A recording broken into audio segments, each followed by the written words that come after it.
Okay, kwenye hii video leo unaenda kuclarify kitu ambacho watu wengi walikuwa wanaweza kuuliza kwenye comment section ya video niliweza kufanya, ambao nilikuwa naelekeza ni jinsi gani utaweza kuzuia mtu asikupigie hata kama uko hewani. Kwa hiyo ndio kuclarify kati ya hizo vitu viwili. Kuna kitu kinaitwa diverting calls ambao ni call forwarding, na kuna kitu kingine kinaitwa call barring ambao ni kuzuia mtu asikupigie hata kama uko hewani. Kwa hiyo ndio kuclarify vitu hivi viwili katika hii video ambayo viliweza kuongelea kwenye comment section. Okay, naomba ni clarify kitu kimoja kwenye hii video.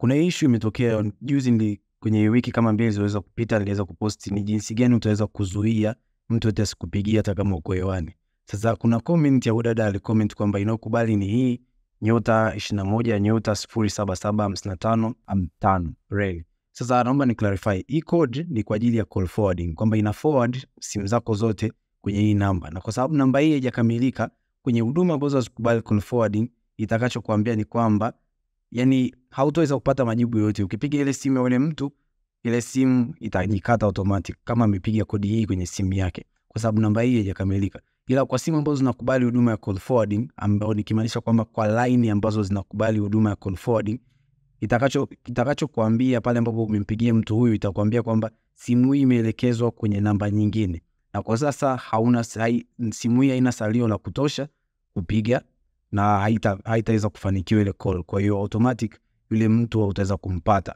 Sasa na nimejaribu clarify hichi kitu kwa sababu nimeona kwenye comment section na kulikuwa kuna replies nyingi. Sasa kama kuna mtu yote alijaribu kufanya hichi kitu, naomba apige hii code ambayo ni reli 21 reli ili aweze kuondoa huduma hii ya call forwarding kwenye simu yake.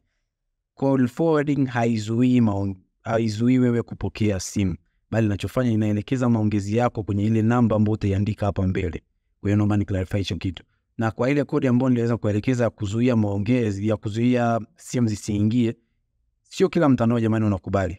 Ni baadhi ya mitandao. Kwa hiyo sio kila mtandao utakubali huduma hii, na hata call forwarding sio kila mtandao utakubali huduma hii. Utaona imefanikiwa, simu yako itapatikana, lakini umekosea. Hiyo kodi ni kwa ajili ya kitu kingine tofauti. Natumai utakuwa umeelewa. Kama umeelewa, sasa kunifollow, like na kushare kwa marafiki zako na familia.